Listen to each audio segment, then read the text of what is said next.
I think I became an astrophysicist.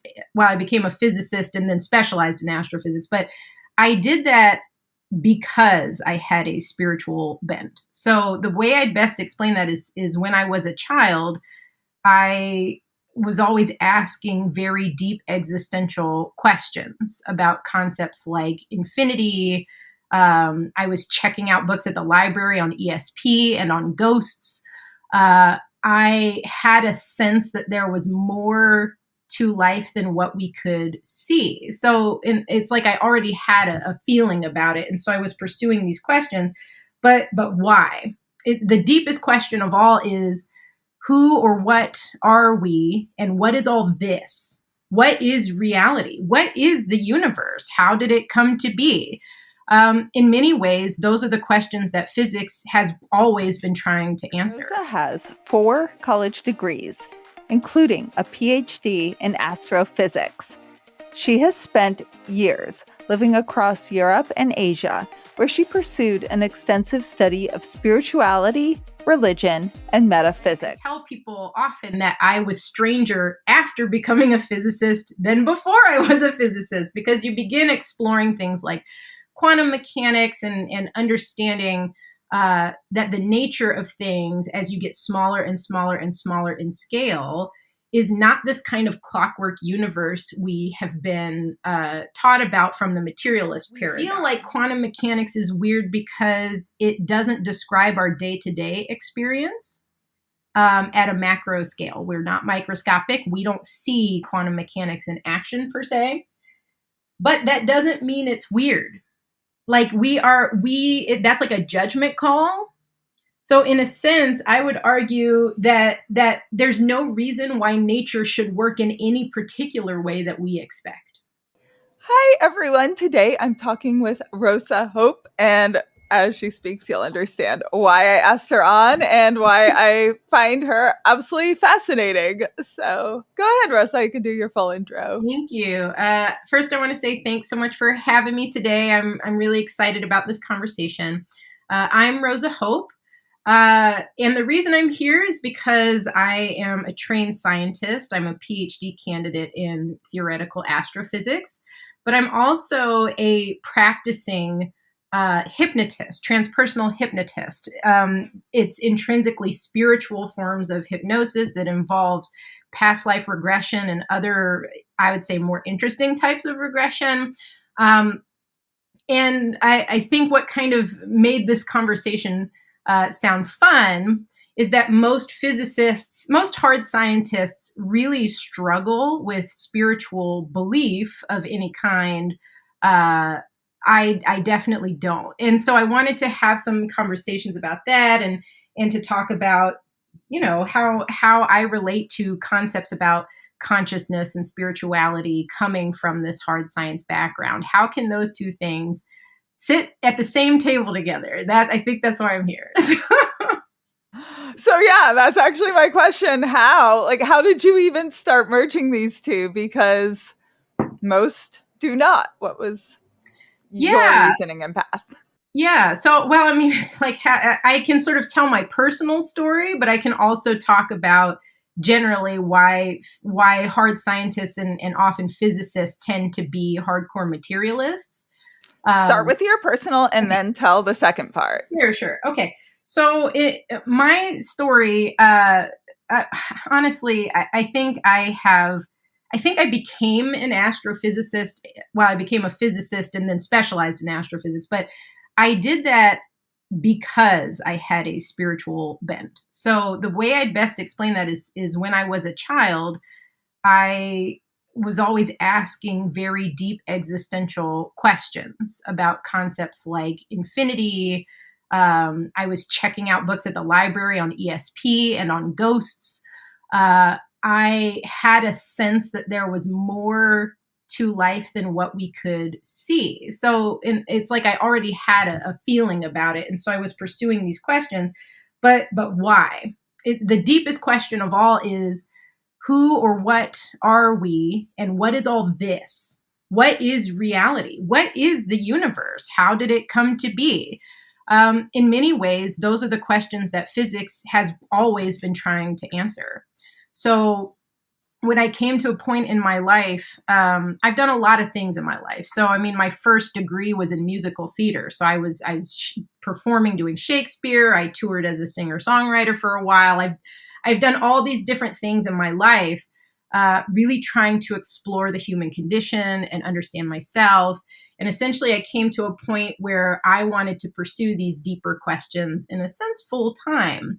I wanted answers. And as an adult looking around me, it's like, well, who has the best answers? It must be the physicists, right? Because they've been studying this. There's a lot of really interesting work on cosmology and on particle physics that is pointing to particularly the what is this part, like what is the universe? How does this function at the deepest level?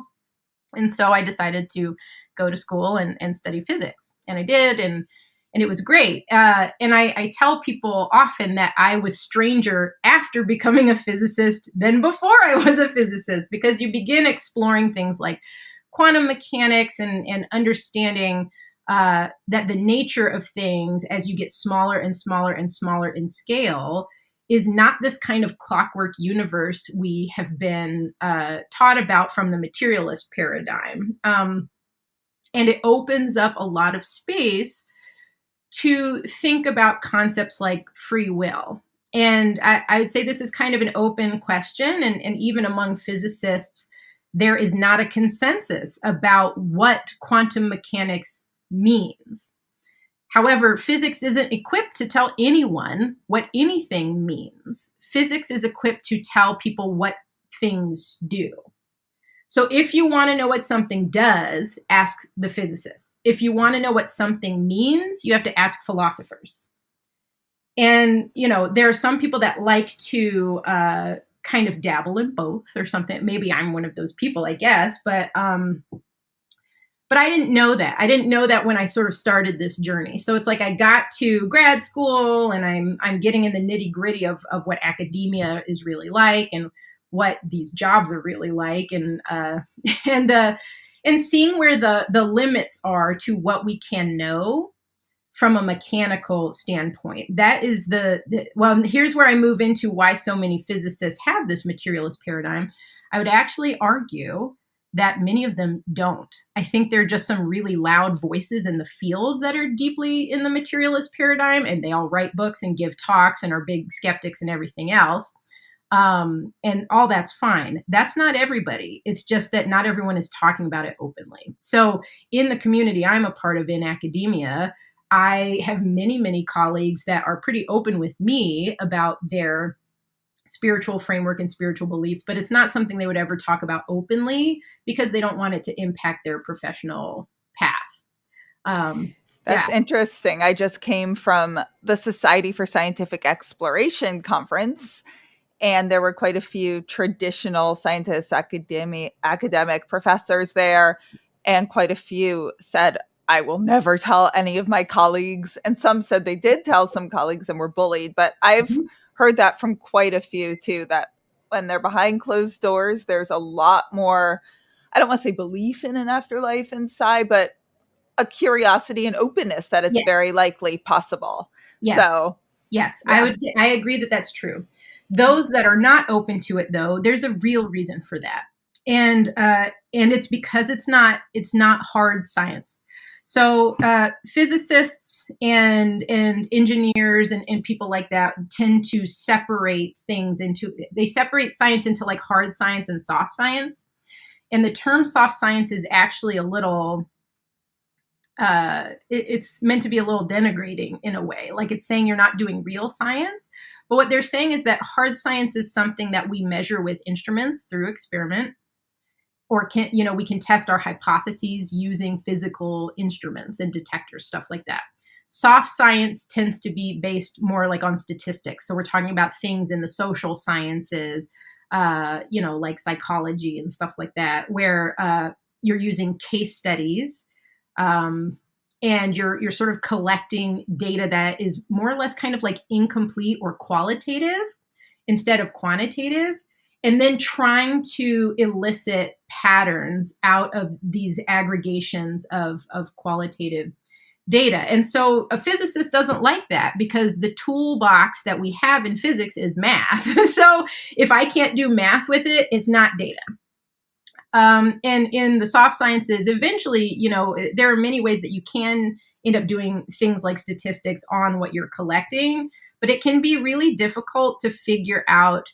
It's like it's essentially looking at the phenomenology. It's just saying like, well, what is happening in general? I think it looks like this. And people really try to be rigorous, particularly with medical studies and stuff. You can get actual numbers out that you can use. But I think oftentimes the not just physicists, people in the hard sciences seem to think that that because the soft sciences aren't necessarily quantitative in the way their methods work, that it like doesn't have value.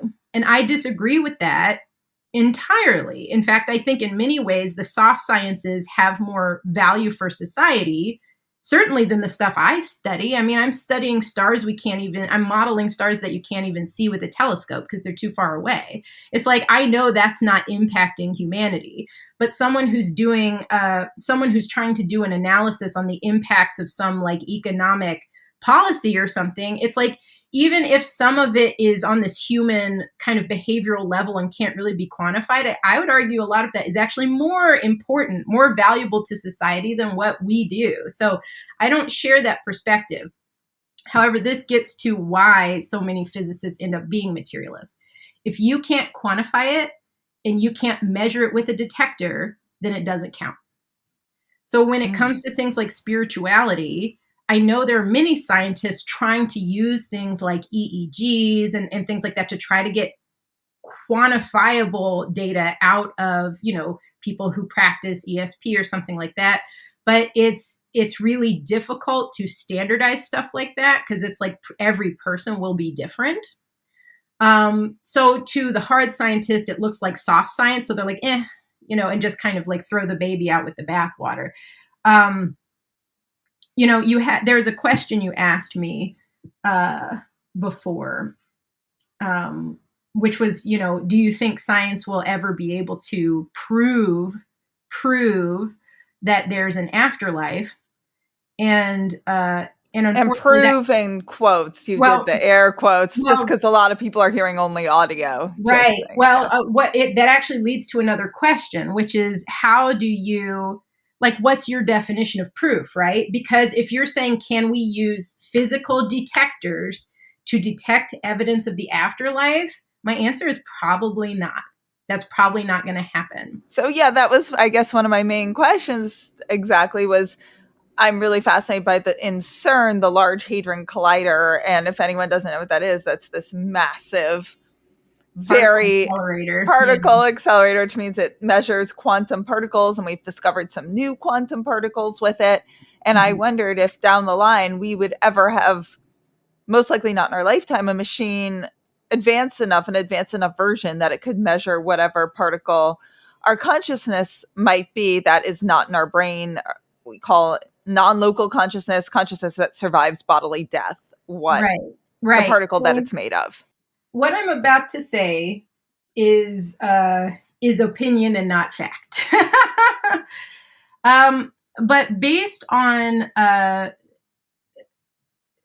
this is a combination of a lot of ideas. These are ideas coming from people who are essentially retired physicists, because unless they're retired, they're like not allowed to talk about this stuff. But there are many retired physicists that are starting to explore ideas about consciousness being fundamental to material reality. If they are right, that means we're never going to physically detect the problem is that these ideas are untestable because it means physical reality is emergent from consciousness. So you can't measure a non-physical thing with a physical thing. Physical stuff can interact with physical stuff directly from like a detector point of view. It's like a mechanical point of view. But it's saying that the tools that we have in the physical can only read the things they can interact with. When we talk about dark matter, for example, The problem we have is that we see Would the you just evidence. explain what dark matter is? Because I don't know if everyone listening. You don't know what it is. No one knows what it is. So, okay, but I can tell you why we think it exists. Yeah. So scientists think, well, there's the, jury's out. Dark matter might not exist. The idea arose because people were, astronomers were taking measurements of how galaxies rotate. And the rate of rotation depends on how much mass is contained in the galaxy, how many stars, how much gas, if there's a black hole in the middle, etc. And what they found is that the speed of rotation at different locations in a galaxy's disk don't correspond with the amount of mass we see in the telescope. So we can approximate how much mass is in the galaxy based on how much light there is, because the light corresponds to the stars and so on and so forth. And we have a good idea of how bright stars are based on their mass and so forth. So it's like we have all this background information that helps us take the light from a galaxy and say, I think it's this much mass, but the rotation doesn't match that. The rotation theoretically matches a galaxy of much higher mass and much greater extent than what we see in the telescope. How could that be? That's where the idea for dark matter came from, because it said, well, there must be mass that the telescope isn't seeing, and that would explain this rotation. In fact, the person who discovered this phenomenon was Vera Rubin, who's very famous in astronomy circles because she was a female astronomer at a time when it was very hard to do that. And what's funny is that she had made these career choices to kind of stay out of the limelight because she didn't want to compete with all these big ego guys, around her. And instead, she ended up making this enormous discovery. I love that. Yeah. But I should tell you, even Vera Rubin never was sold on the existence of dark matter. Dark matter is an idea that is one explanation for the way galaxies rotate, but it's not the only one. And we don't know which one is right. There are experiments that are trying to detect dark matter based on other ideas about what it could be. We haven't found it. And isn't that about 90% of our universe? We just are kind of calling dark matter because we don't really know what it is. Am I right about that? Yeah. The reason it's called dark matter is because if it is matter, which we don't know that it is, if it is matter, a telescope can't see it. That means it doesn't emit light, therefore dark. That's all. That's where the name comes from. It is very mysterious but it also might not exist. That's why it's so mysterious, right? There are other possibilities for why we see what we see, but none are satisfactory, and we certainly don't have any measurements of any kind of. There's no. What am I saying? There are a lot of ideas, and there's not sufficient proof for us to say it's any of these explanations. It's still a mystery. It's still an open question. There seems there's more questions than what we really know is going on. Yes. And I think that's a big misconception about physics and scientists in general in our culture, is that there's this idea that if a scientist says it, or if it's coming from science, then it's right. And that's not what science is. What we are creating is like the best we have so far. So anything you're hearing from a scientist is just the best model that we have so far. It's the extent of our understanding but if you're a scientist, you know that this understanding can always change as new information comes in and ideas get tested through experiment and observation if you're in astronomy. But, we have the best ideas so far, we test them, and then we change them. And then we have moved forward, and then we test those, and then we test those. It's always in pursuit of the edge of knowledge, but no scientist is ever, no science that's current is ever right. It's always the best we've got right now.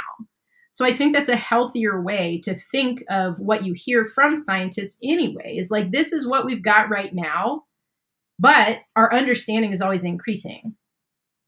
We're not at the end of any science. The universe is vast and very mysterious and has surprised us many times in the past. Around 1900, physicists thought that physics was done because all of mechanics had been worked out, all of thermodynamics had been worked out, fluids had been worked out.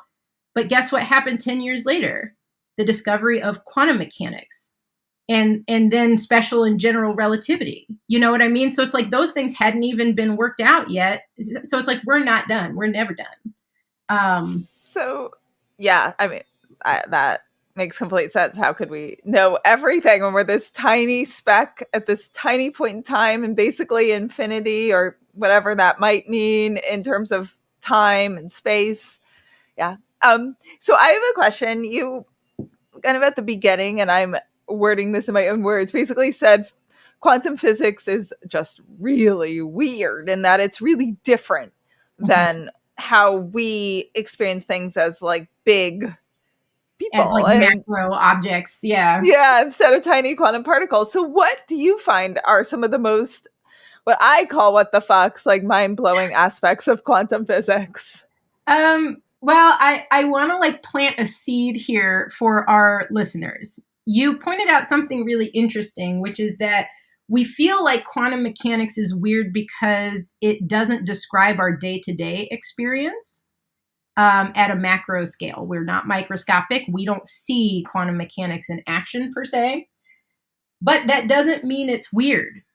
Like that's like a judgment call. So in a sense, I would argue that there's no reason why nature should work in any particular way that we expect. So as we started doing experiments in quantum mechanics in the last century, everyone's mind was totally blown because Newton's mechanics describe essentially a clockwork universe. And then we discovered that it wasn't a clockwork universe, but the seed I'm planting is, why should it be? Why should the universe conform to our expectations? In fact, to be a good scientist, you need to understand that things aren't going to conform to your expectations and be ready and be like cool with that.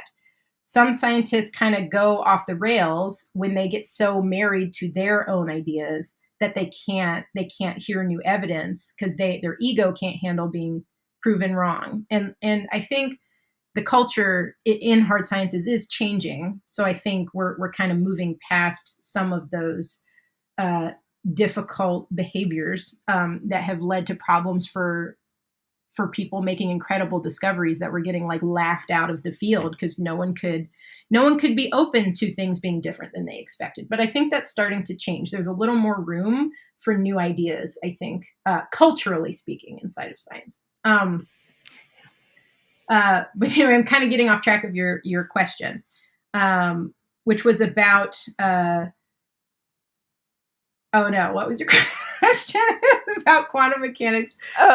Just some of the things that you think I use the word weird. I guess I'm going to mean it sort of in a positive way because I'm always like, oh my God, that's so weird. There seems to be survival of consciousness. Sure. So most like fascinating, mind-blowing, I guess, to you. It seems so different than us as macro, massive, non-quantum beings that we're like, wait, that makes no sense related to our experience. So when you're getting a physics degree and you take quantum mechanics, a lot of it actually makes way more sense. So for someone who hasn't,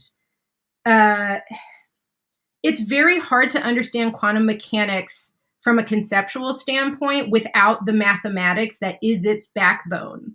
We use the mathematics of probability and statistics to describe how quantum mechanics works. So without understanding that math, it probably looks like magic. In fact, it's hard to understand without the math because the math is what's describing how it works. In a sense, when you take the class as a physics student, you have the tools in your toolbox to be able to understand how the state of these particles interacts to get a range of final outcomes, and understanding that you're using the mathematics of probability to say what those outcomes could be. And there's no way to know what the outcome is until you make a measurement. And a measurement doesn't mean you have a detector in place, though in the lab that is what it means. A measurement can be with your eyeball or something. And what it's called when you get a final outcome, it's called collapsing the wave function, which means you have a function that describes a probability of outcomes.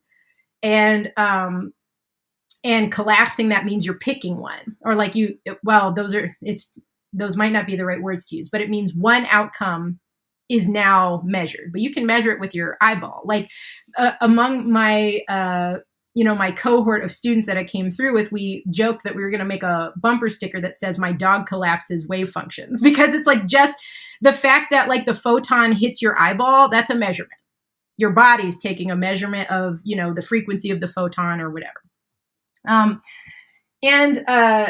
It just means that as you get smaller and smaller in scale, things are a lot more fuzzy. And in fact, there are a lot of circumstances where a measurement is not required. So things can stay in this kind of open state of possibility. It changes the way we think about objects, or like what a particle is. A particle, in a sense, is like a little energy packet with a distribution of possible energy states and locations. But that's what it actually is. What it actually is this little collection of possibilities. That's what it actually is. And then if it needs to be physical for some reason, so like taking a measurement is the reason it needs to be physical. We have to have, we have to like decide that final outcome or whatever. That's the moment it kind of really becomes like a physical object, is when the measurement is taken. So think about it. When you think about your body, and this isn't even quantum mechanics, this is just thinking about the structure of atoms. Most of an atom is empty space. Everything is mostly empty space, like by a very large percentage. So you could go off the deep end and be like, well, what is real? And, but it's like, if a particle is a collection of possibilities, that's real. That's still real. We don't have to have a specific location or a specific, like energy content for something to be real. It makes us have to adjust what we mean by reality. Because I think most people think of reality as like this concrete thing. Like I fall on the floor, I skin my knee, that's pretty real. But at a deeper level, it's not reality that's falling apart. It's that we need to redefine we need to change our definitions in order to align with what reality actually is.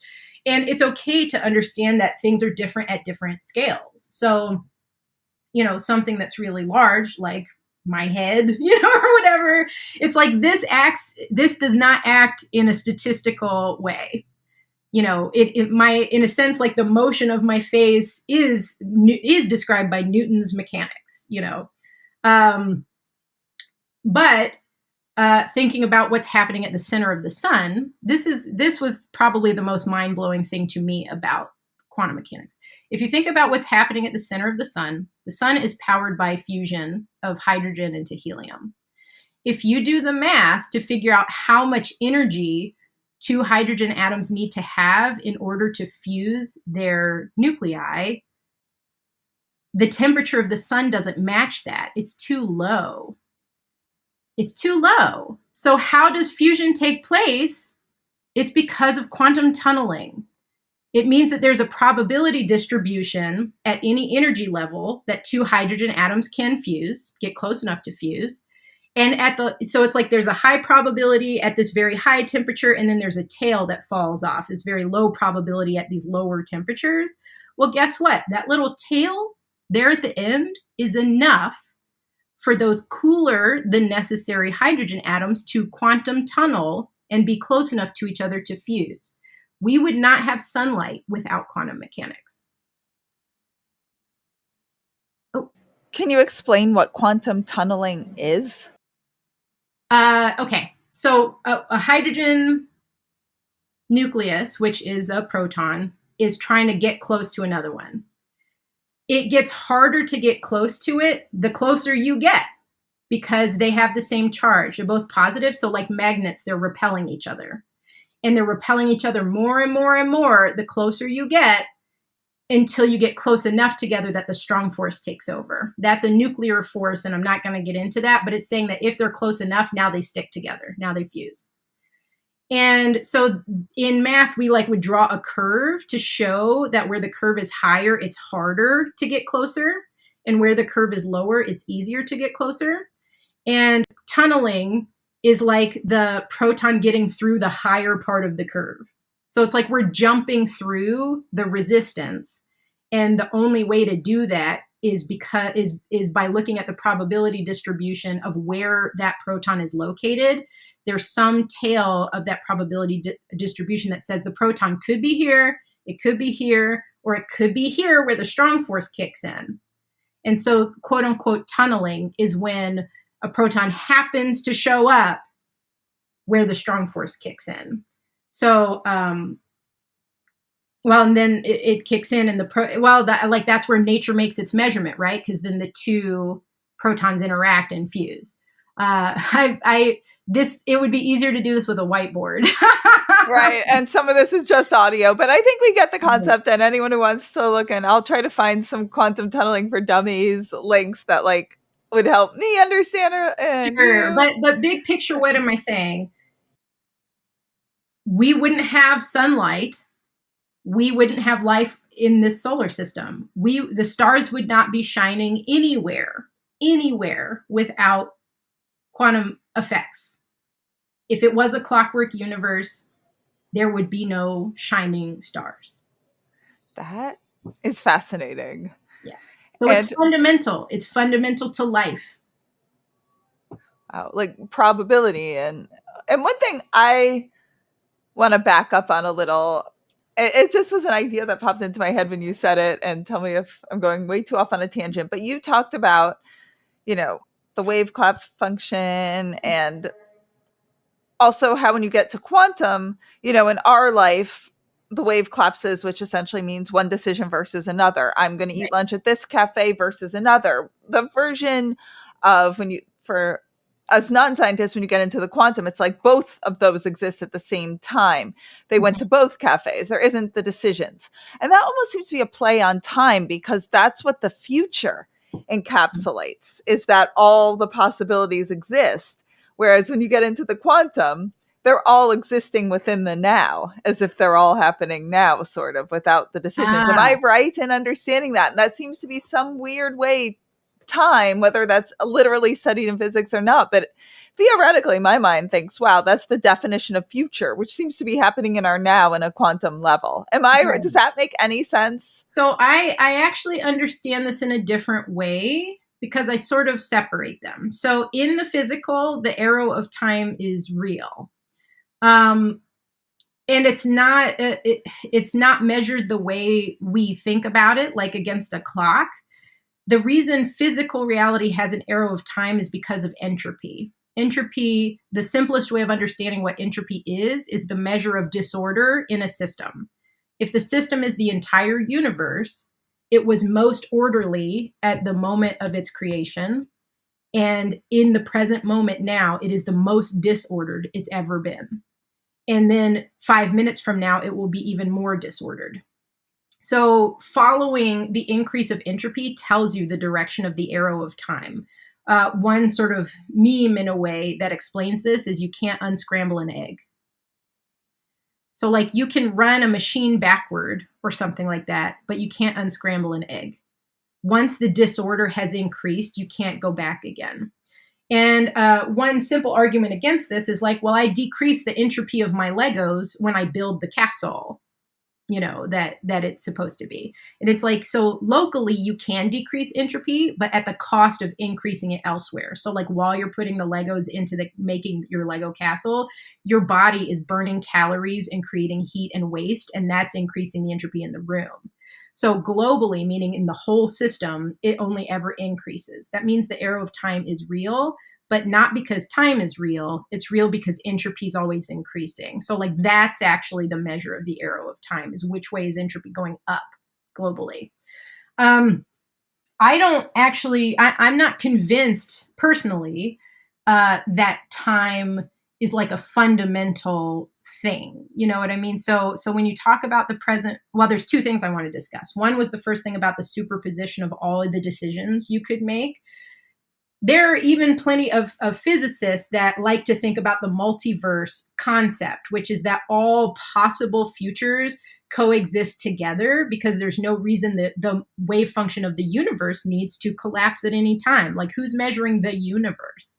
That's the the multiverse theory, or the multi worlds theory. Like, multiverse is Many that there's worlds, yeah, multiple universes. right. Yeah, And and it's then saying that this is any like all versions of our life. So if like someone we love passed away, since that's a big portion of who listens, Mhm. there's another part of us that are living the life where that never where that happened. didn't happen and they're still here and stuff like that.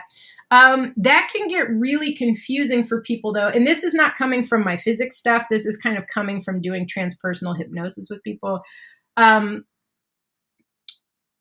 you don't want to get stuck too much in these ideas, especially if you're experiencing something like grief or regret, because the timeline you're in is this one.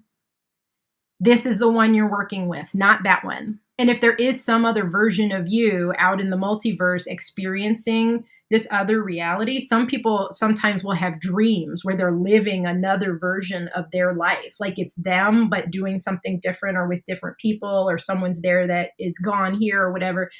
And that can get really confusing and disorienting. So I can't emphasize enough, your work is here now. This is the one to focus on. And like that stuff, if it's anything other than interesting, like if it gets obsessing or upsetting or anything like that, it's time to like put it down, because like this is where it's at. So that brings me to what you were discussing with the present moment, though, and like time collapsing in on itself.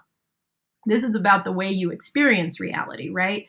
You will never experience the past or the future. Your consciousness can only ever experience right now, which is why when I work with clients, our focus is always on how they feel now, how their days feel, how they are inside of their own present moment, because oftentimes we will put things off and say it'll be better in a week, or it'll be better after I do this thing, or it'll be better after I change this other thing, or learn or grow and whatever. And it's like, even if that's true, you can't put that off until later. You need to create an experience where your now is where you want to hang out. And that's why people talk about the law of attraction, like believe it and feel how happy you'll feel when you have the red convertible or whatever it is.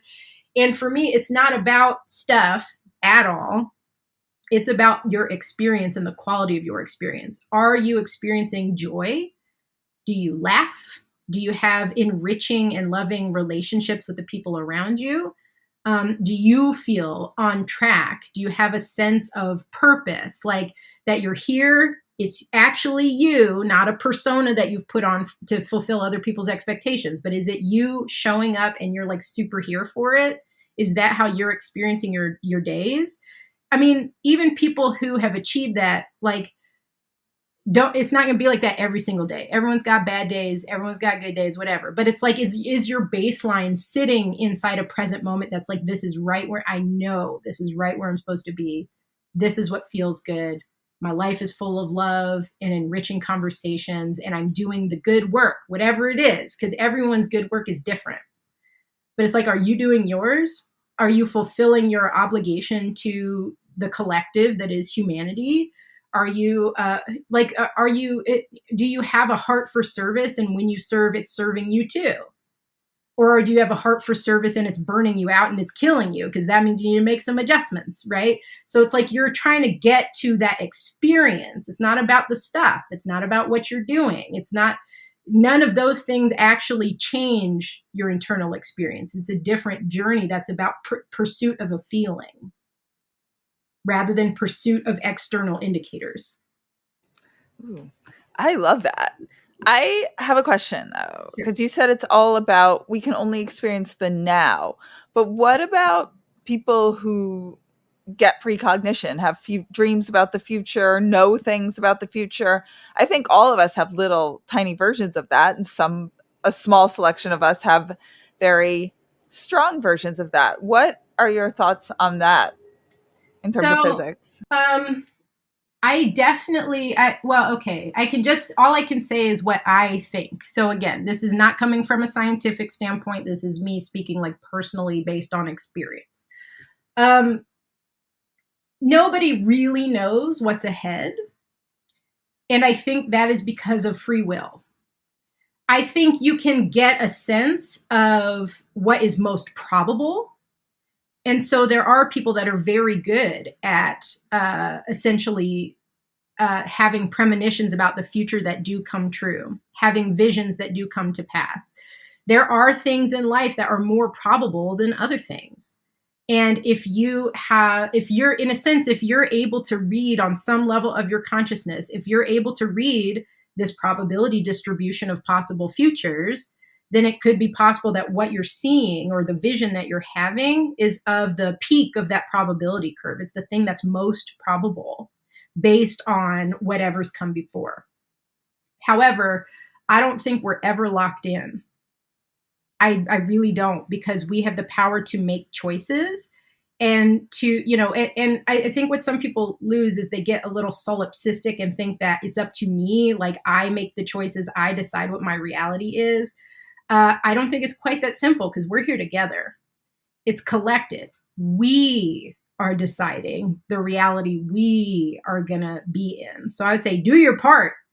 Do your part with your free will to try to create the world that you want to live in, and to create and nurture the community that you want to be a part of. But this is a collaborative effort at the end of the day. So it's like gain the skills to keep your own house in order, so to speak, and then get ready to level up and start collaborating with other people and keeping the collective house in order, So like there's these layers of organization with our consciousness. I think that premonition can be very helpful if it's used well, and if we don't let it disempower us. Because premonition can be used as in a way of saying like this is fate or something like that, and we are not. Fate is not a ball and chain. It's a most probable outcome, but nothing's guaranteed. We can always change course. Individually and collectively. So, if anything, it's a tool to help us. It's a tool to help us along and to help us understand causality, the effects of the choices that we make, and to help us choose better. Hey, everyone. I'm really excited to let you know about the science and spirituality salons I'm now hosting. During these intimate events, a scientifically verified psychic medium will give all of you readings, and I will give a talk on the science and evidence that changed my mind about an afterlife. This will also be an amazing opportunity to get to meet some of you in person or virtually, and to share more about all the science and data that transformed my worldview and got me through my worst days. These can be hosted in your home, in a nearby cafe with a private room, or they can even be virtual. I've hosted a few already, and they were really special, fascinating, emotional, evidential. So if you're interested in getting a small group together over dinner, brunch, drinks, coffee, to learn more about the science and to get evidential medium readings, send me an email at hello@wtfjusthappened.net and put science and spirituality in the title. Yeah. So actually I have a couple questions. I want to get a little bit into consciousness. And I know one thing I think is fascinating, like your thoughts on this, and we can get into some of the specific researchers, and I'd love some of your thoughts on them. Yeah. So I am fascinated by quantum entanglement between particles, and if you can maybe explain that a little bit to people. And I also wonder if the same mechanism in quantum entanglement between particles is how you think our consciousness might work, given that, we survive bodily death and it quantum entangles with our brain. What are your thoughts on, first, what is quantum entanglement? And then do you think those parallel? Yeah. So quantum entanglement is when two particles are created at the same time. And together. So when you do that, they have opposite states. So in quantum mechanics, it's usually spin. So it's like two particles will be created at once. One has spin up, one has spin down. So they're like matched together. And when but the problem is you have to take a measurement to know which one is up and which one is down. So when you create them and don't measure them, you don't know which is which. You just know that one of them is up and one's down.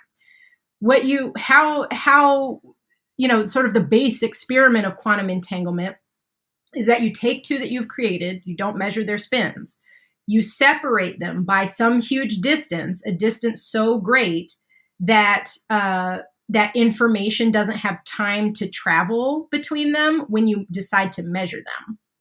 Which is to say, if the information travels at the speed of light, and I think the speed of light is a misnomer because it's actually just the speed of information in the universe. That is the speed limit of anything in the universe. Nothing, including information, can travel faster than light, through space anyway. And so you separate them so far away from each other that when you measure them, the speed of light is still too slow for them to talk to each other between the measurements. And what they find in the lab is when they measure them both, they'll measure one right before the other with like a tiny amount of time in between. And when they measure one and they find out which one, whether it's up or down, let's say it's up, then they quickly measure the other one and find out that it's down. And in a sense, it's like, well, if we're in a clockwork universe, we can just say, well, we know that that one was always up and that one was always down. We know that's not true, though, because we know the nature of quantum particles is that they sit within a probability distribution until they're measured. So how could they be measured up and down if there wasn't enough time for them to communicate, for this one to tell the other one, hey, I'm up, so you got to be down? There's not time for that to happen. So how does the down one know that down is what it should be? That's the question of quantum entanglement. Now, and am I right? Some of the times they've changed the spin, the up one to the down and the down to the up, and the other switched. Is that true? Well, it's like you have control over that kind of stuff in the lab, but you also have to be careful because if you mess with it, that's taking a measurement. But that being said, all of that stuff is true anyway. What we have learned is that they don't need to send information through space and that they don't.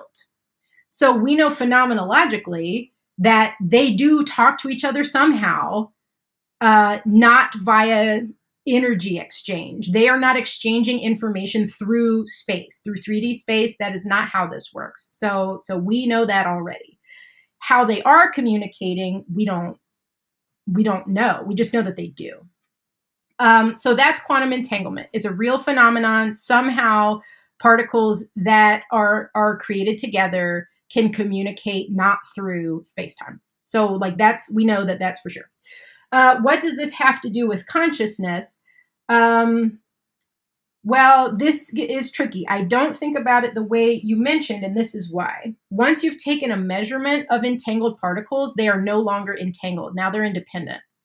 So once one is shown to be spin up or spin down, and the other one also is measured, they're not entangled anymore. Now they're free. So when I think about consciousness, there is something pervasive and ongoing about the fact that our consciousness is ultimately collective in some way. Certainly most people may not experience it that way. When you enter altered states, oftentimes you get an opportunity through hypnosis or meditation or other methods. You do get an opportunity to experience a more collective consciousness that isn't boxed in by your ego. So there is some kind of information exchange going on. Is it due to the mechanism of quantum entanglement? I am not convinced that that's the case. But it's because when a measurement is taken, the entanglement is over. So, however, the fact that entangled particles do have some way to kind of keep track of each other or communicate that isn't through space-time, that mechanism is curious. It doesn't mean that it's specifically quantum entanglement of particles, but the fact that information can move outside of the constraints of space-time is very interesting. I don't know. We certainly don't have the tools now to understand what is happening. We only have the tools to show that it is happening. But the how, it's like if it's outside of physical time and space constraints, like there's no way to measure that because the tools are are embedded in physical time and space. So if what's happening is outside of that, we can't measure it from a physics standpoint. We can only experience it. And I would argue that we do all the time. Like you know what I'm saying? Yeah, but I would argue that I don't think I don't think entangled particles are what are doing this. I think it's when it comes to consciousness. I don't think it's entangled particles that are kind of creating this experience of consciousness or connected consciousness, but it is pointing to some underlying ability for information to travel or to be exchanged in a different way. And I do think that it's like pointing us towards asking these questions. I just don't know that physics will be able to answer those questions about consciousness. And then I know some of the physicists that seem most fascinated about studying this and thinking maybe is the Orch theory of consciousness. Am I pronouncing it right? Orch. Sir Roger Penrose and Dr. Stuart Hameroff, who are two physicists, Nobel Prize winning physicists who've worked with Dr. Stephen Hawking, and think they are researching theories of how our consciousness might entangle and might survive. I just would love to know, maybe you could probably explain their theory much better than I can, and then I'd also love your opinion on it. Well, you're going to have to share it with me because I don't know the ins and outs of it, though. I do know, I know who these guys are. Okay. I also know how brilliant they are. And what's making me chuckle about it is that as these brilliant scientists get older, they're more free with their time. You know, they're tenured or they're usually retired. And they get to spend time playing with the ideas that they're actually interested in, which turns out to be the nature of consciousness. Like, surprise, surprise. It is like we're pushing towards the ultimate questions about who we are and what we're doing. Though the thing that I'm curious about is that they're exploring ways in which particle interactions could be, I would say probably the interface for consciousness, because it sounds like they're not talking about it. They're not talking about consciousness emerging from brain activity. They're talking about something else, right? Essentially, as I understand it, they are talking about microtubulars or tubules, and those seem to be part of our body and brain that I believe they use the word quantum tunneling and entangling to get to transfer information.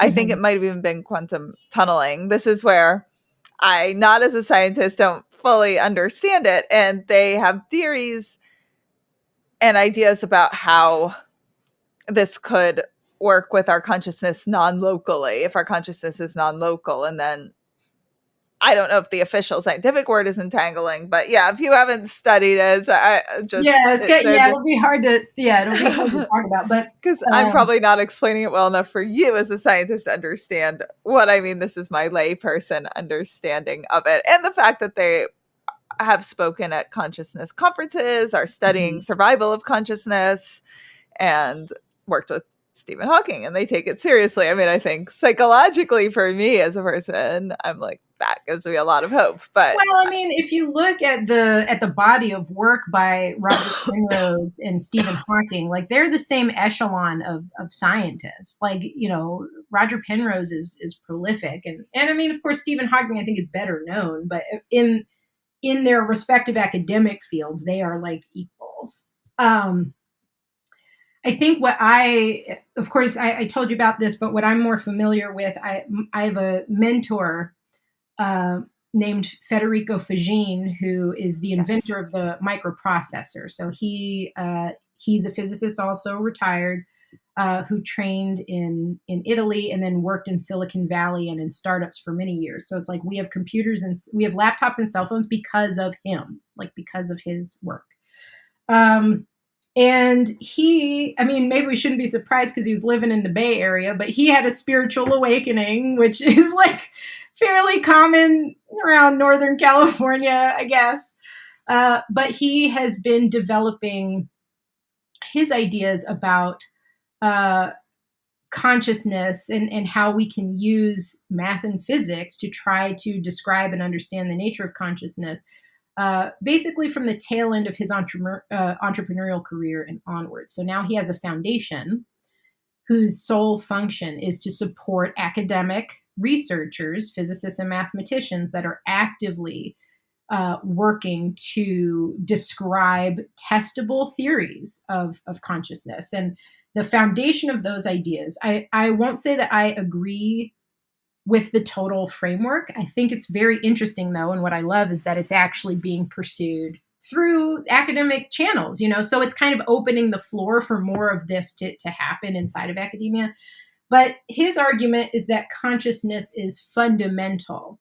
Right now, we talk about it like energy is fundamental. This is sort of like the best we have, right? That energy is fundamental. So matter is not. I think we're pretty like we have consensus on that. Matter is an emergent phenomenon that comes from energy, or essentially just information in fields. And what is a field? A field is like it's a field is not something you can see. It's like if there was an invisible grid around us in three-dimensional space and time, and every point on that grid carries information about how much energy, and other properties like spin or whatever. It's like whatever properties matter needs to have, all that information is just sort of distributed throughout an invisible field. And now imagine that field has an infinite number of points. So everywhere there's just like information there. And then what we experience as physical reality and matter is just the manifestation of that information. So it's saying like the field is fundamental and it carries information about how much energy or how much charge or something like that. And he is asking, what if consciousness is fundamental? So the field doesn't just like exist on its own out of a vacuum, just like a invisible grid full of information. It's like, why? Or like, how did that come into being? Like, it doesn't answer those kinds of questions. And if you suppose that consciousness is actually foundational to this, then it's almost like consciousness decided to manifest. How did it decide to manifest? Well, it started playing with how things can interact or something. So it's this sense that not just the field, but it's like the rules of physics were almost like decided upon as consciousness went on through time. So like consciousness experimenting with itself to find ways to interact or to create emergent patterns and forms of organization. And we are kind of going backwards saying, well, we're trying to understand the rules of the universe. We're trying to find out what those rules are, like what are the laws of physics, et cetera. But what we're actually picking up the breadcrumbs of are the decisions consciousness has made along the way as to how to organize. Well, anyway, like, what do you think of that? So some of the ways are non-physical. Some of the ways are us physical as humans and dogs and cats and horses and pets. Well, let me give an example. So we talk about the speed of light being the speed limit of the universe. It's like saying the speed of light was just a decision about how physical particles would talk to each other. So it's like, how fast can information be sent? We'll send it this fast if it's particles talking to particles or something like that. But that doesn't mean these are the only rules. And that's what's fun about consciousness being fundamental, is that it allows for other rules too, outside of what we experience physically, That is really fascinating. And that it makes it sound like there could be so many different iterations we can try after, our planet's wiped out, either sadly if through man-made reasons, or one day the sun's going to burn out and one day there's going to be the big crunch, and so maybe maybe we'll try all different ways. And maybe there are different ways on other planets at the same time. It could be sort of concurrent in a way. But if you're interested in digging into his ideas, he wrote a wonderful memoir called Silicon that you can pick up anywhere like Amazon or whatever. But it's a brilliant memoir, and he also spends a lot of time in the appendix really walking you through his ideas, and they're also, you know, in peer-reviewed journals also, like as they finish their papers and are coming out. So I will link to that in the show notes. mm-hmm. And I'm also interested, you said there are parts of it you personally agree with and parts you don't. I'd love to know what you personally think. Yeah. So I don't want to get too deep in the weeds here because it's a lot of kind of abstract mathematical structures and stuff that they're using. I think the best way for me to explain it is that my hangups tend to be a little more philosophical. So there are a lot. I mean, not a lot. There's a few people in the world that are brilliant scientists that are very focused on the nature of consciousness being something that is testable. That's because they're hard scientists. They want to use detectors or whatever to, they want to use technology to be able to find the truth, you know, to be able to measure this phenomenon in a way that says, this is it, I'm right. And philosophically, my journey doesn't go in that direction. I think needing to have all the answers is a pathology. In fact, my journey has been one of getting comfortable with mystery. And this is through physics too, because and astrophysics specifically. There are plenty of astrophysical phenomenon or properties of the universe even that make it difficult, if not impossible, for us to get information beyond a certain boundary. And that doesn't mean that it'll never be possible, though in some physical circumstances we do think it is actually impossible to get information out of certain systems when they're beyond a certain point. So the event horizon of a black hole is a good example of this. Because of things like Hawking radiation, there is some information we can like get back from behind an event horizon, but it's not direct information. It's that we can infer that information based on the Hawking radiation. So it's like there's some hard stops in the universe. It's like there's a real wall up behind which it is forever unknown and unknowable, at least through physical detection. Okay, so what that showed me is that there's a point at which it's healthy to get comfortable with that and to say some things are unknowable. As a physicist, that's a really hard thing to bite off and chew. And I see these elder physicists, you know, God bless them for doing what they're doing, but it's like they're still pursuing the unknowable in a way. And I'm glad they're doing it and opening up the conversation and making it more acceptable in academia to pursue these questions. I think questions of consciousness are going to be profoundly important in the next stage of human life on this planet. Just because we have a lot of problems we're going to have to, maybe problems we can't solve, but issues we can mitigate. So I think it's important for us to like get on board with each other and to be able to organize effectively. But yeah, my journey doesn't take me in that direction. It doesn't take me to like, I have to find a way to prove this idea. Instead, it takes me in a more humanistic direction that says, I'm uncomfortable with not having all the answers. What's more important to me is to understand how to live. And in my hypnosis practice, and in my spiritual integration practice, that's the focus of that work is, and I say it's how to human better.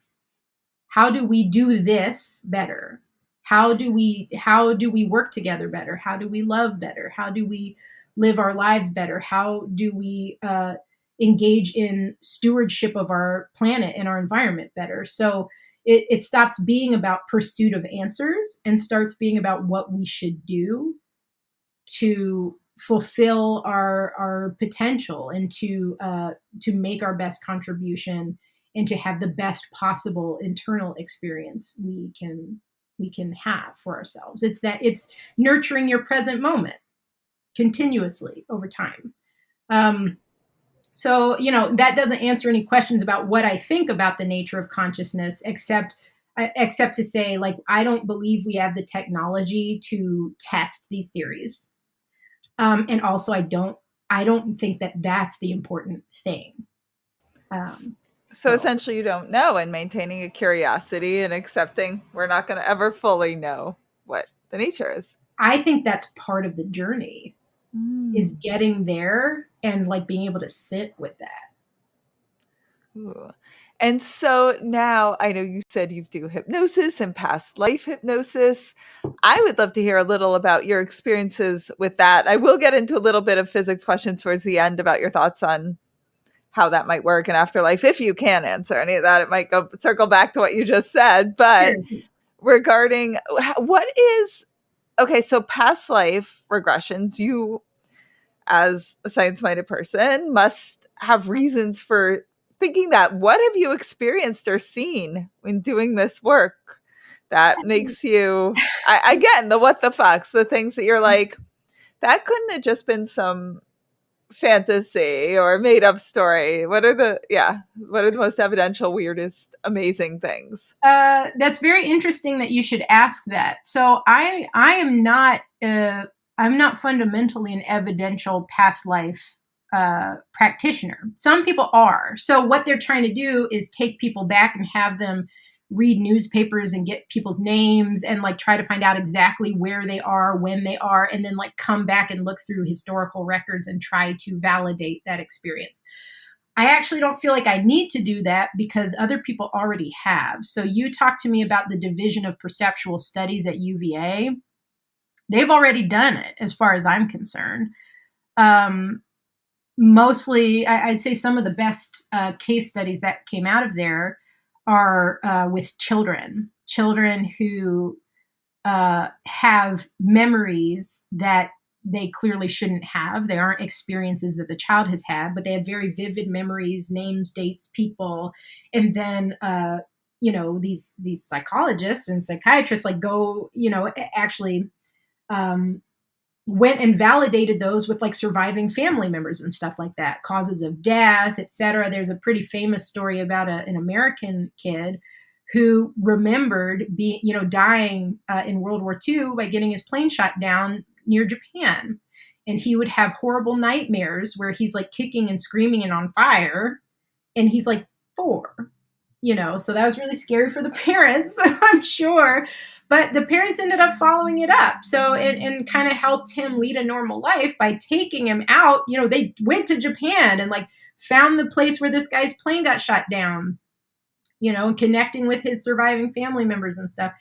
And then bringing him out on a boat to the place where the plane got shot down. This young guy, has a very profound emotional experience being in the place where that plane went down. But it's like that memory and those emotions are real. And the fact that they were connected to a real person and real phenomenon, he wasn't like going on the internet and finding this information. It's like one case study. He was 4, right? The Right. James Leininger case study by Dr. Jim Tucker. Right. So about all this stuff anyway, because you've been studying it. One case study is uncanny enough. Dozens and hundreds of and thousands of case studies is like, come on, everyone. Can we just like get on board with this? Again, it's a soft science in that case because it's using case studies, but it's like we can tell that the phenomenon is real. We don't know how. We do not know the mechanism of these past life memories.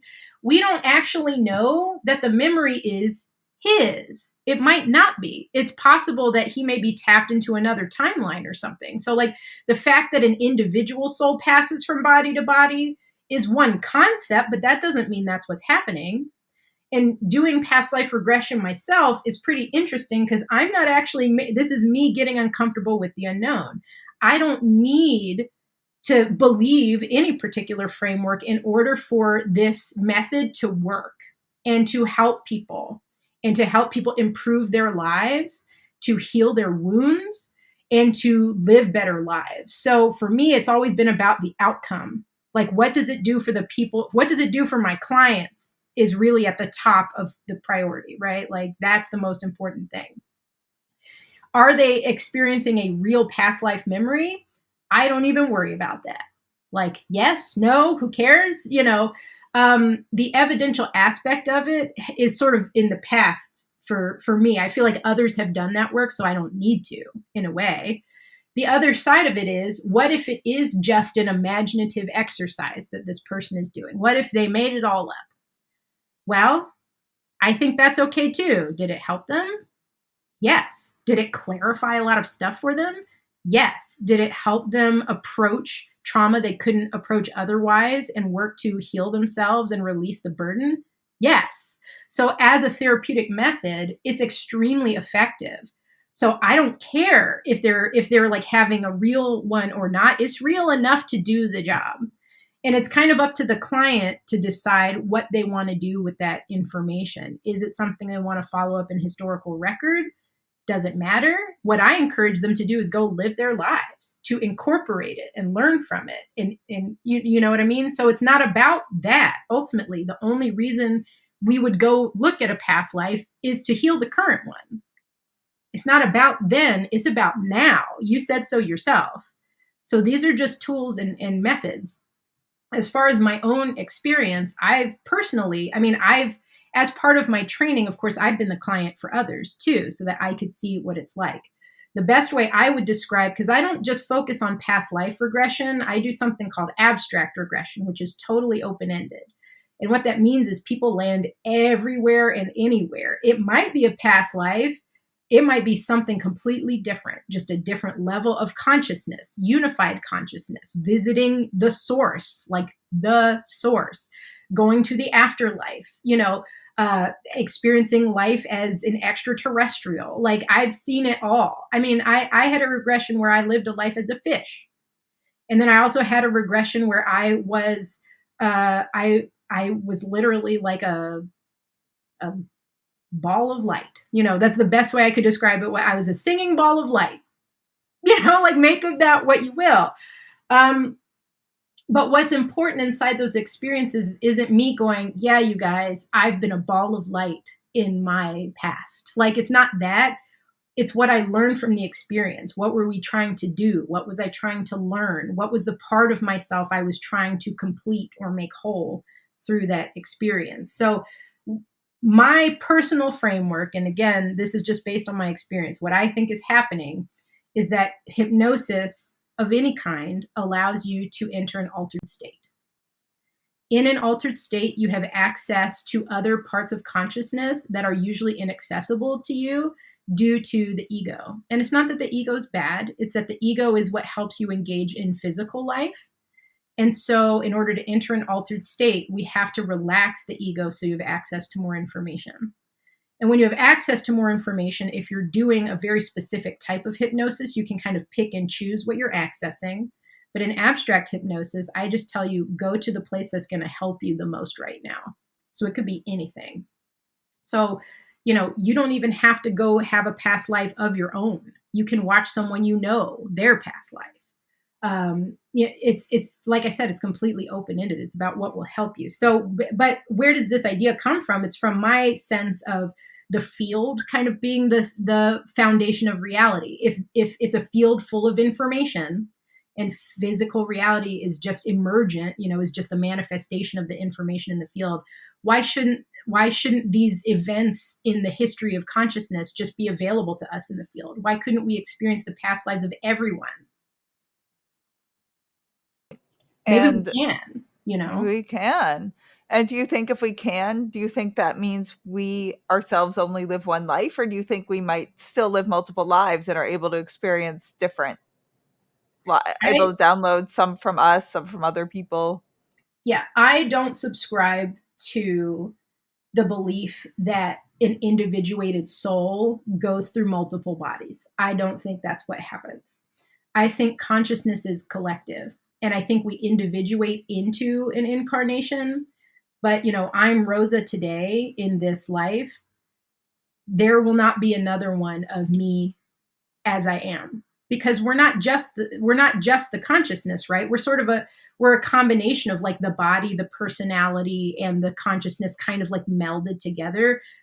You can learn more about ideas of that kind if you read Rudolf Steiner. He sort of combined the sort of physically genetic component and personality and all this other stuff. It's like a melding. So you are unique. You are a fingerprint. You are completely you in this moment in time, and like you are not going to exist again. So even if your consciousness has life in another body, that identity is a combination of the physical part, the body, the personality, the conscious, you know what I mean? So it creates a unique being in a way.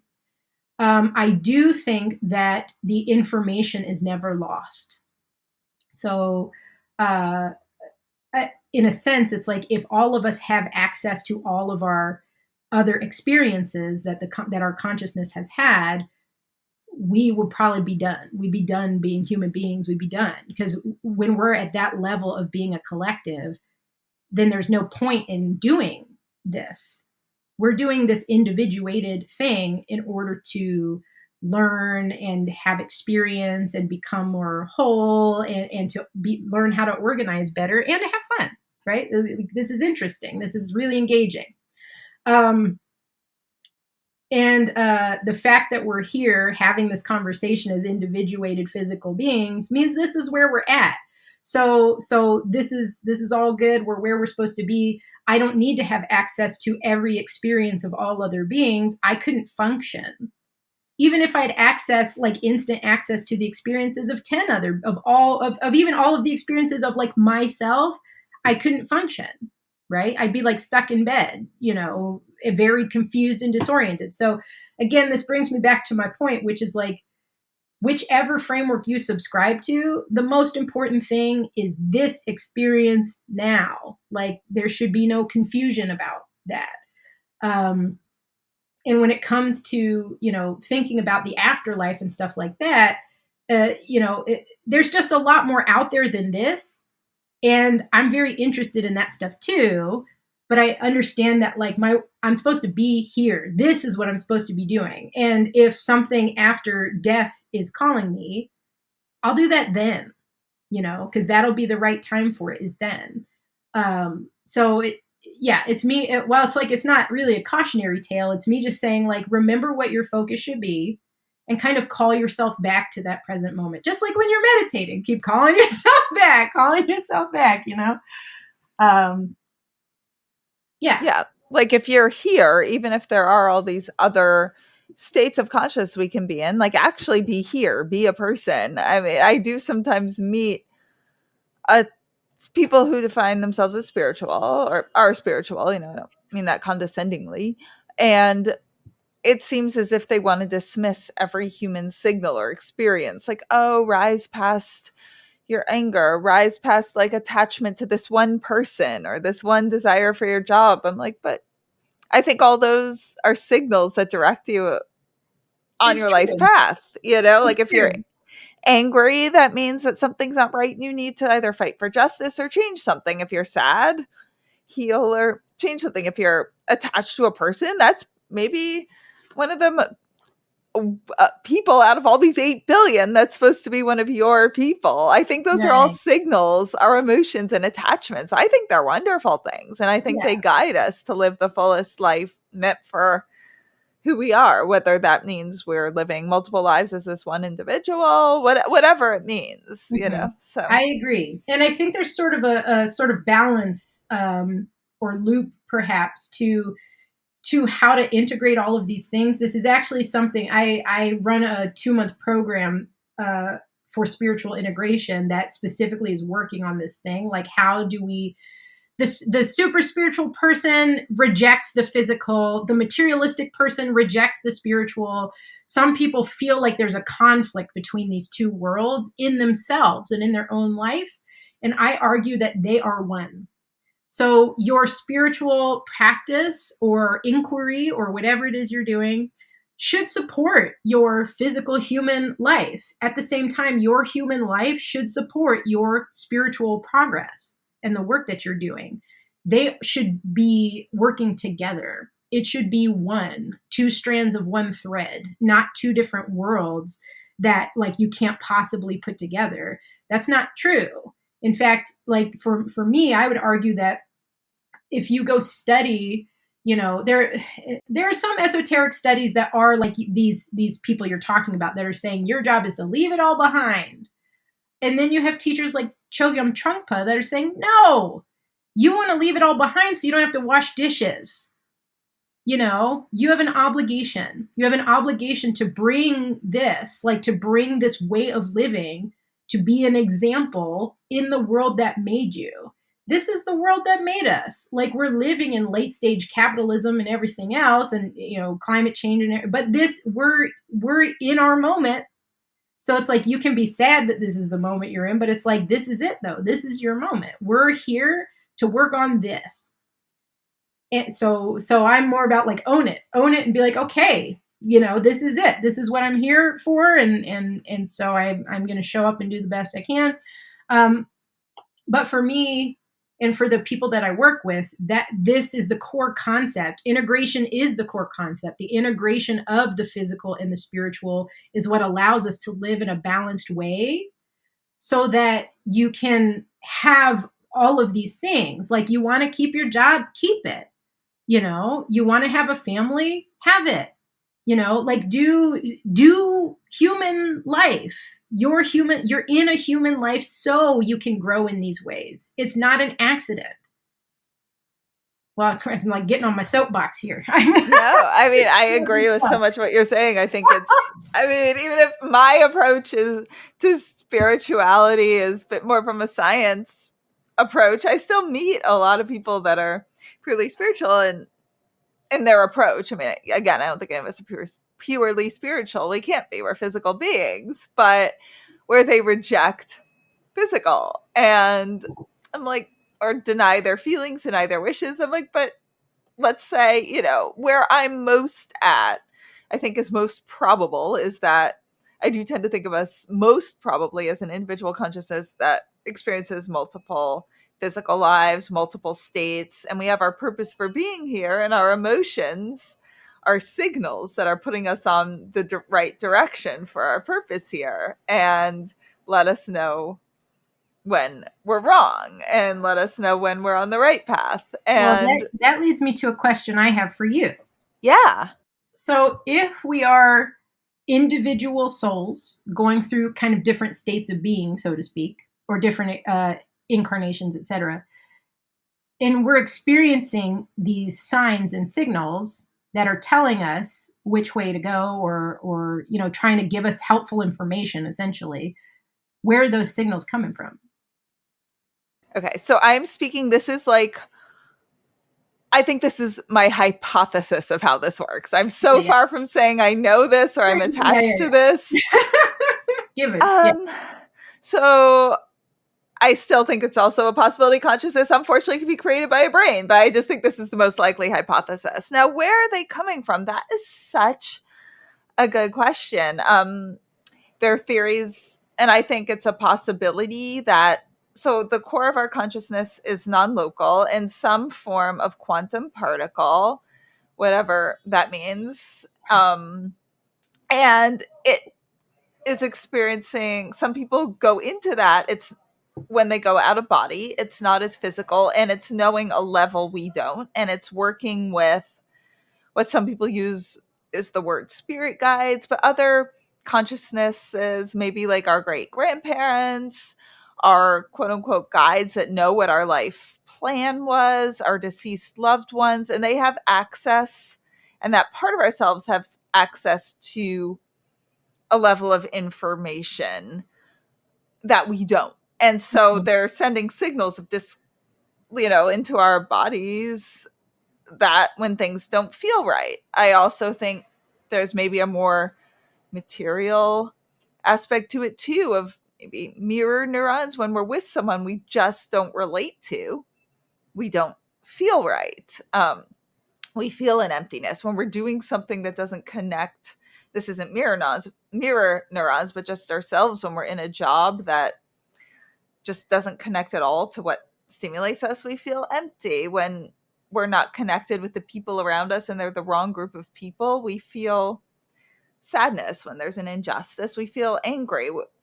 Is that some of it might just be coming from interactions directly with everything physically in front of us, and our bodies physiologically respond to things that are right and wrong. And then I think maybe there is a part that's also downloading to the extent our consciousness is downloading, and it's engaging Yeah. with, So if that makes sense. what you're talking about as far as the physical indicators that you experience in the body. Um, well, I really love that. I use the term the body's wisdom. As an academic, I've always been deeply intellectual, and it took me, not like this journey's over for me, but it's like it took me a long time to even believe that my body had something to contribute to the conversation, something valuable to contribute. Um, and learning to listen to my body, which is to be cognizant of like gut feelings and to accept emotions I was feeling, and to use sensation and emotion as collaborators in how I make decisions, has been transformative to my life in only a positive way. Um, and I think it's interesting how, in a sense, it's like that's very physical. Like you literally are getting indigestion because someone is rubbing you the wrong way. So it's like super physical, but it's talking in some way to the concept of synchronicity, which is getting information that isn't just coming through, sensation in the body. But I'm curious what you think about synchronicity too, because that's external to the body. You can't explain that with biochemistry, you know? And what do you mean by synchronicity? Because to me, that would mean like sort of these levels of coincidence that seem so astounding that they can't just be mere coincidence. Like, Right. Well, or like one of them could be a coincidence, but 10 of them, statistically, you're getting outside the realm of coincidence. So I'm curious though, have you experienced synchronicity in your own life? yes, very much. From what I understand, I think some of it is when I've gotten signs from my dad or from my Right. mentor, Fran, like walking down a certain block and seeing one of my signs from them that I happened to see 10 times that one week after Right. I asked them that week for signs, and then I don't see it again for a, Right. But that's what I'm really asking yeah. about, is where does that come from? And that is a good question. That, or even my whole path of how I ended up on, what the fuck just happened in Afterlife. The fact that the first people I found and the thoughts led me right to Dr. Jim Tucker and Division of Perceptual Studies instead of stuff I found nonsense, to meeting the exact people I would relate to, who led me to some of the most important people in my life, some of my closest friends, again, my mentor, Fran, who sadly passed, but we were just so perfectly aligned. And that's where I think maybe it is, again, our body, maybe if I could guess, again, total Sure, hypothesis, sure, like sure. my dad, I think some other people who have passed away who I didn't really even know here, who might have been kind of finding this as the right path for me. They use our physical sensations to send us signals. And, if they can, for lack of a better word, now that I'm talking to an actual physicist, but I use the word quantum entangle with our physical bodies, or one medium once explained, press on our nervous system. So if they're like, hey, when your stomach hurts that way, means it's wrong. When you get a headache, that means it's wrong. When you just feel that off feeling, when this feels really good to you and something just clicks, that means it's right. That maybe with stuff like synchronicities, they're pressing on our nervous systems, on our brains in ways we don't fully understand, directing us to do Yeah. the right Well, thing. And it's about us learning to listen to that, because it's interesting. You talked about learning to listen to your body. I've had a lot of that too, because I think that was always very innate to me. And then I was really trained to turn it off. I was put into schools that were so wrong for me. And I had some innate understanding, because I would feel sick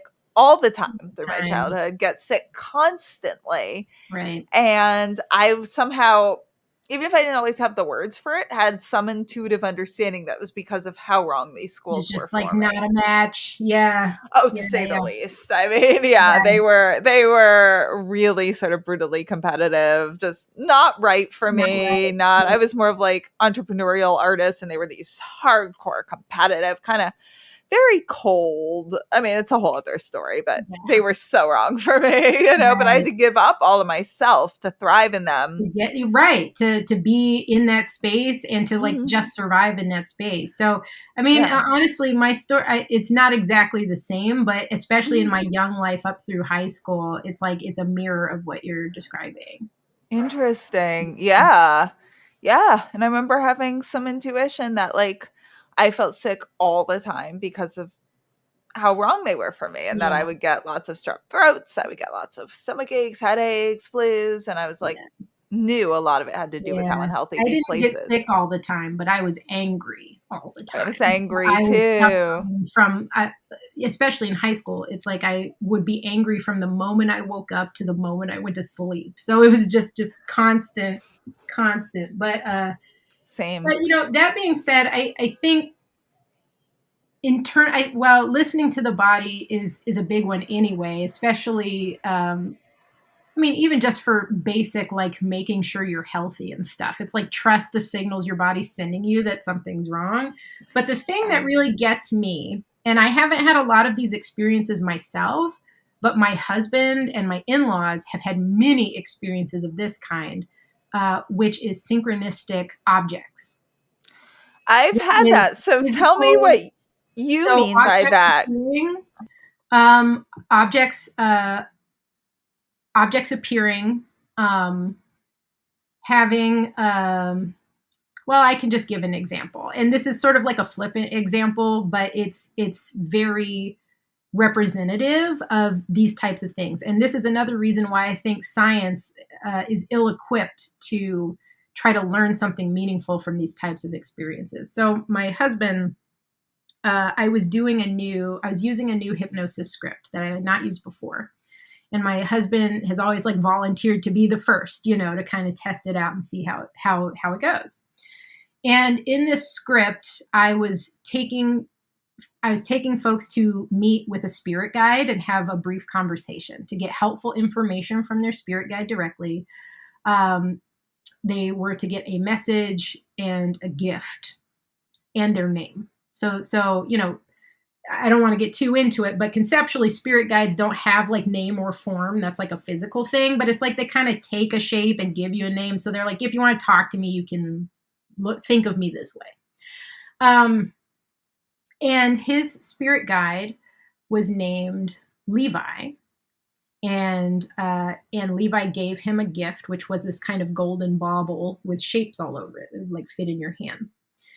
And everything went well. Just it was a good script. It worked. He came back with his message and everything. And shortly after we tested it, we went to a thrift store down the street from our house that we love. And this thrift store, actually, I'd say this thrift store has been full of synchronicities for me in a very like meat and potatoes way. So it's like when we moved to our house, I was like, I need a chair for this room, and I want it to be this kind of chair. And then I'll go to this thrift store and it'll be sitting right at the front. And it's a thrift store, so it's new stuff all the time, but it'll be exactly the thing I'm looking for. So that's happened to me twice with furniture, which is like, okay, whatever, great, I'm glad I get what I want. But what happened this time is we went to this thrift store and we parked there. There were like 10 open spaces. We just pulled into a spot. He's driving, so he opens the driver's side door, and there on the ground is a paper tag, conceivably from some clothes, but the only thing the tag says, it's a printout that says Levi. It doesn't say Levi Strauss. It doesn't say Levi's. It just said Levi, and that's it. And it was right on the ground next to his driver's side door. When he opened up, it's right there on the ground. So that was pretty weird. But then we went inside the thrift store, and there on the shelf right at the front is this golden ball covered in symbols and shapes. And it's exactly the size and the color of the one he had just seen in the hypnosis. So again, it's like one might explain away things like this, but that's actually two synchronistic objects in a place that we decided to go kind of offhand. We didn't have plans to go shopping. It was a spontaneous decision to go just check it out. And like exactly matches things he had just seen in an altered state like 30 minutes beforehand. Why would those objects be in those locations? Why would they be right there where he was going to see them? You know what I mean? So it's like from a spiritual standpoint, we can say this is, in a sense, his spirit guide trying to really close that connection and say, hey, remember what we just talked about, you know? But I mean, my sister-in-law has had found objects based on messages from her father who passed. You know, it's like there have been these types of things and events. What's her story with that? I've had so many since studying this. Some are in my book. Some I can share one too with you now that I haven't written yet. But I'd love to hear your sister-in-law's. Yeah. So her father died of cancer. You know, they did all that they could for him, and when it was time, you know, she was talking to him. You know, he was in hospice and stuff. She was talking to him, and they had this conversation. It's all kind of paraphrased from me, but they had this conversation. Well, I want to make sure I get the story right. I'll get the gist of it. They had a conversation where essentially she was saying, like, it's okay. Like, we'll be okay. It's like, it's okay. You're okay to go. And essentially, I don't remember if he said it or she said it, but the conversation was about peace. You know, be at peace. It's okay. Like, he's at peace, or she got some message like he's at peace.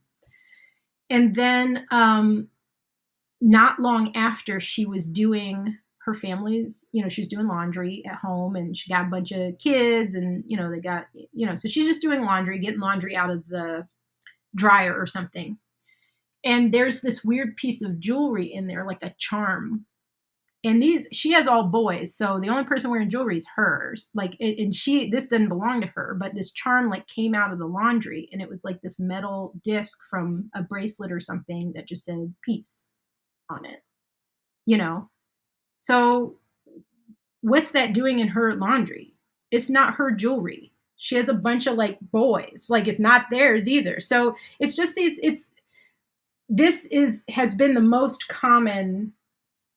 I wouldn't say, for me, it's always furniture. What's that about? But like, you know, maybe that's my thing. But like with my family, it's always these like found objects, you know, so it is very synchronistic. I mean, I kind of like your style too, where it's like the path is laid in front of you. I would love some of that, you know, give me some. But these found objects are really interesting to me because there's not a good explanation time after time after time. Because one time it can be a coincidence, 10 times it's like it's just too much. Like, it's so statistically improbable that it's basically impossible. So how is this happening? Where are they coming from? It's such a random walk of like this charm coming from some person somewhere else to landing in a pocket and then going to school and going in another pocket and then ending up in her laundry for her to find it after the conversation she had with her dad. Like, you see what I'm saying? The physical explanation for how these things end up there and in such a specific and timely way just beggars belief. I can quickly share ones in my book, but I'll tell a shortened version of it because you'll find it fascinating. I just don't want to bore my listeners if you haven't been read it. If you've read it, if you haven't, go buy my book. Yeah, go buy my book. So I change the color slightly in my book just because I keep some of my signs and stuff secret so I can still get evidential medium readings. Yeah. But so I call in my book Green Feather, and it, I will be honest, it was a feather. I'm honest about that in the book, but I don't share what my dad's actual color was. Or maybe it really is green and that I'm hiding that. Oh my gosh. The tiny mediums, you never know. And so long story short, I had been, shortly after his passing, I was walking down the street. Staying home in Manhattan, Upper East Side, like not like there's a lot of birds. It's not like it's not the most artistic neighborhood where people are wearing like green feather outfits. See a green feather on the street. I'm like, I'll consider it. I think this might all be bullshit, but I'll consider it. Bring it home. Fast forward. I have a medium reading. She asks me if I have any questions. I use it for evidence. I say I want a sign. I want to know if my dad's given any signs. She says, well, I don't like to say that because I don't want people too attached to things. Let's say you wanted me to say green feather. I said, actually, that was it. Fast forward to where she's at an event now with Forever Family. I now know her doing social media. I end up missing doing a little, this was pre-reel, but it was still would have been like a little, I guess, IGTV, Instagram TV clip. Miss doing her, feel bad about it. Fran, who, is my mentor, who sadly passed away, ran Forever Family at the time, said, don't worry about it. Just see if you can do a video chat with her if she wants you still to, so you don't leave her out. And the medium's Gina Simone. She's an excellent medium. So fast forward, I start obsessing the next morning about how bad I feel that I didn't get Gina, even though it's solved. And that's not really my personality. Once there's a solution, it kind of goes to the side. But it's like the way a song gets in your head on a loop. I'm just obsessing the whole train ride back to the city. How bad I feel I miss Gina. It was so great. She got the green feather. Go stay at my childhood home, which I call my home that night because my animals were there. And I'm still obsessing. I'm like thinking about it when I go to sleep, but like the sentence I'm obsessing about is smaller, where I keep thinking that's so great. Gina got the green feather. Take the subway to my apartment the next day, and I start obsessing again. This song, it's like a song in my head where I can think of nothing else, like a loop. And I'm like, Gina got the green feather. And then it's going just to one word, green feather, almost loudly in my head as I'm walking up the stairs to my apartment. Sit on my bed. I'm like, I just need to fucking like do work. I don't want to keep obsessing about the stupid green feather thing. I've already emailed Gina. And it's like going, green feather, green feather. I look over, there's a pile of green feathers sitting on my floor. Like, no explanation. I had roommates at the time. Maybe one of them went in my room. I mean, we weren't friends, but I was pretty relaxed. I was just like, I'm not a very uptight person. So if someone had gone in my room and like, I wouldn't have cared. And as long as they didn't hurt anything, maybe someone went in, but that also would have been a slightly weird thing for them to do while wearing green feathers that happened to fall off. So if they did that, that seems very orchestrated. Yeah. And they were a pile sitting there. I took a photo. I sent the photo to Fran. I said, this is weird. Can you tell me if you actually see anything in this photo, or am I hallucinating? Mm-hmm. She saw them. And that might be the most extreme, but I have had so many experiences like that. So, well, and it's led you down this path where now you're actively bringing these ideas into public view. Yeah. You published a book, so it's like all of this stuff kind of explodes into the public domain, right? That now we're trying to like open up the conversation. But it also really shows me why this is so hard to do hard science with. You have no idea when a synchronistic object or event is going to take place. And then the way you describe it's all we can do is take a soft science approach to it and log it. All you can do is log it. Date, time, what the object or event was. Date, time, what the object or event was. And I will add, and maybe this is too soft, what do you feel? Like, I felt so weird and wavy, and I've noticed when I've gotten the quote unquote signs, which is maybe walking down a block I wasn't supposed to and seeing a really out there thing, I feel like this weird sort of meditative state where I'm like wavy and just, I feel very different. Well, you feel like amped up or something, like when it occurs, you shift. Before it occurs. Before it occurs, yeah. So it's almost like your body's getting ready ahead of time to see. Well, that's why I'm saying, like, the tools of, when I say soft science, I'm not being denigrating. I think the tools of social science are the right tools to study this stuff because they know how to work with things like logs and case studies in order to do statistics with that. So I almost would say I'm glad the physicists are getting in on it, but they don't actually have the right tools for these types of phenomenon. I see ghost hunters and stuff like that in buildings with all these like, detectors for electric fields and stuff like that. And it's just like, again, it's like all we're doing is aggregating data. No one knows what to actually do with it. Right. It's not something that is easy to analyze except through a case study type of approach. So, so I don't know. I mean, this is me. I mean, like I'm in academia. I'm doing research. I'm publishing papers, but it's like there's this whole other uh, sort of aspect that I'm very tied into and very passionate about. Um, and to me, they don't disagree. I just recognize that my training and the tools of my academic field are not the appropriate tools for actually trying to understand these phenomena. And I think sort of my big takeaway from all of this, and something I hope everyone can incorporate for themselves. It doesn't matter if you're a skeptic, if you're a true believer. That part's not important. The world needs skeptics. In fact, skepticism is the heart of discernment. So I would encourage everyone to keep a healthy amount of discernment, active in your day to day. But I keep my beliefs and my framework flexible because, especially as a trained scientist, I know that new evidence can always come forward that will change my worldview and my personal cosmology and my personal belief system. So for me, it's about not getting too calcified into one framework of what's actually happening, remembering to stay open and to stay humble so that when you're presented with new evidence, you can incorporate it well. And starting to explore what it would mean to be comfortable with not knowing.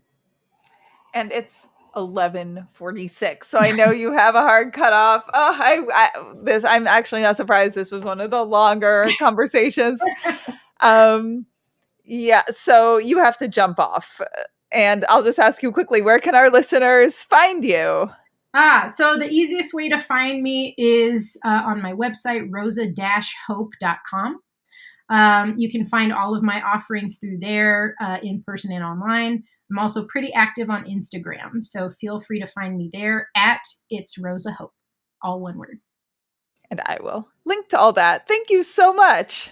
Thank you. This has been so much fun, and thank you for having me. Thanks for coming on. So I know all of you listening, or all of you who've read my books, have heard me talk about the Forever Family Foundation and the founders, Fran and Bob Ginsberg, who are almost like adopted parents to me.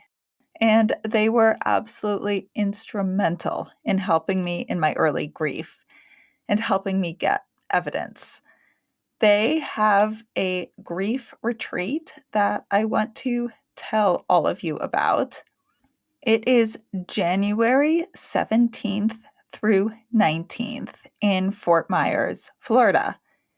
And they have their certified mediums who have passed science-based testing to assure they get accurate information and specific information. They can't say, you lost a great grandma who loves you.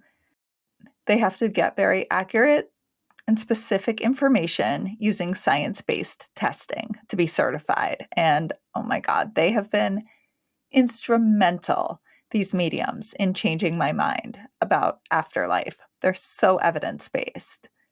Also, they always have really interesting speakers.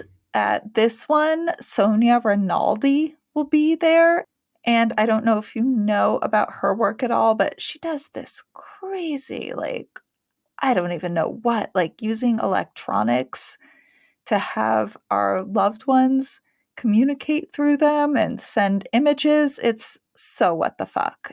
I love her work. And there's just going to be amazing people. The guests bond so much, and some become lifelong friends. I've met friends who were other guests there too that I still talk to, and I'll be there. So if you come, please come say hi to me. And you can go to their website, foreverfamilyfoundation.org, if you want to attend one of these grief retreats.